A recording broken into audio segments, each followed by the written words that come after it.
Inferno, Canto 10. The Sixth Circle. Heresy. Heretics. Now wends his way along a narrow path between the torments and the city's wall, my teacher, and behind his shoulders, I.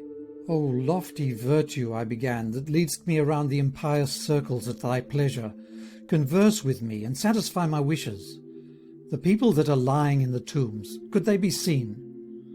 For all the lids are raised, it seems, and there is no one keeping guard. And he to me, They all will be locked in, when from Jehoshaphat they here return, together with the bodies they have left above. On this side have their burial place with Epicurus, all his followers, who claim that with the body dies the soul. To the request, however, which thou makest, thou'lt soon receive a due reply in here, as also to the wish thou keepest from me.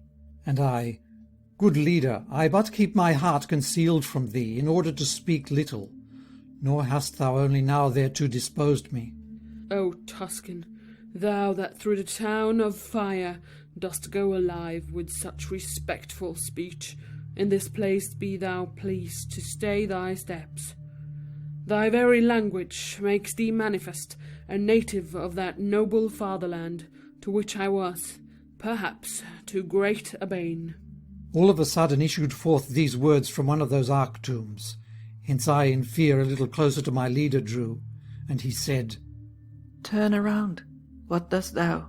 See Farinata, who has risen there. Thou'lt see him wholly from his girdle up. Already I had fixed mine eyes on his, and he was standing up with chest and head erect, as if he had great scorn for hell. My leader then, with bold and ready hands, pushed me between the sepulchres toward him, saying, Now let thy words be frank and clear. When I was 'neath his tomb, he looked at me a while, and then, as though disdainfully, he asked of me, Who were thine ancestors? And I, who was desirous to obey, hid it not from him, but revealed it all. Whereat he slightly raised his brows, and said, So bitterly were they opposed to me, and to mine ancestors, and to my party, that I on 2 occasions scattered them. If they were driven out, I answered him, from all directions they returned both times. Your people, though, have not well learned that art. A shade then at the tomb's uncovered mouth rose at his side as far up as his chin. I think that he had risen upon his knees. Round me he looked, as if he wished to see whether some other one were with me there. But when his doubt had wholly spent itself, weeping, he said, If thou, through this blind prison, dost go by reason of high-mindedness, where is my son, and why is he not with thee? And I to him, I come not by myself. He who is waiting yonder leads me here, one whom perhaps your Guido held in scorn. The nature of his torment and his words had read this person's name to me already. On this account was my reply so full. Then of a sudden standing up, he cried, What saidst thou? Held? Is he not still alive? Doth not the sweet light strike upon his eyes? When he perceived the short delay I made before replying, down upon his back he fell, nor outside showed himself again. The other one, meanwhile, the great-souled man, at whose request I stopped, changed not his looks, nor did he move his neck or turn his side.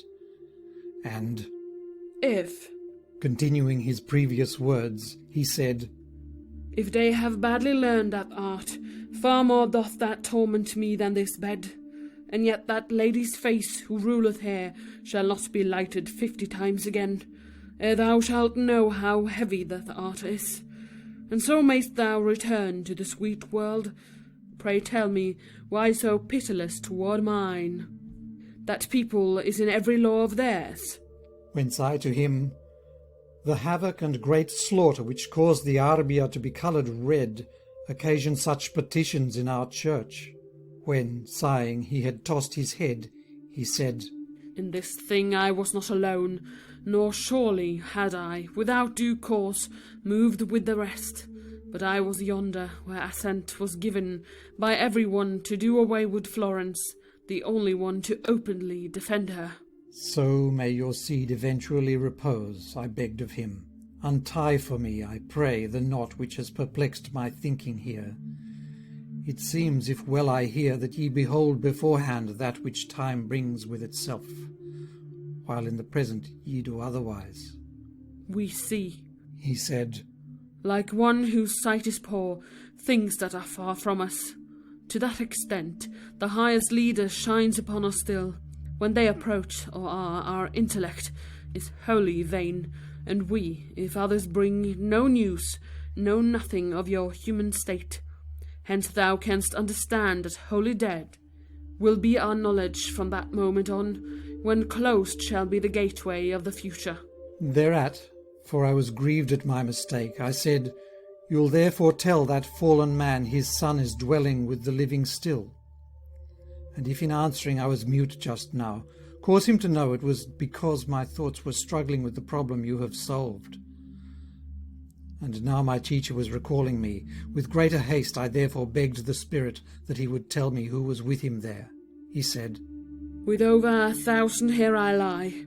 The second Frederick and the Cardinal are here within. I speak not of the rest.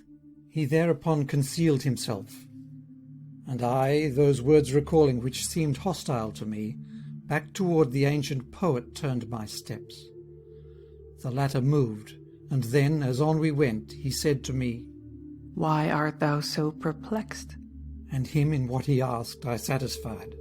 Then let thy mind preserve That sage enjoined, what thou hast heard against thyself. Pay now attention here. His finger then he raised. When in the sweet ray's presence thou shalt be of her whose lovely eyes see everything, from her thou'lt know the journey of thy life.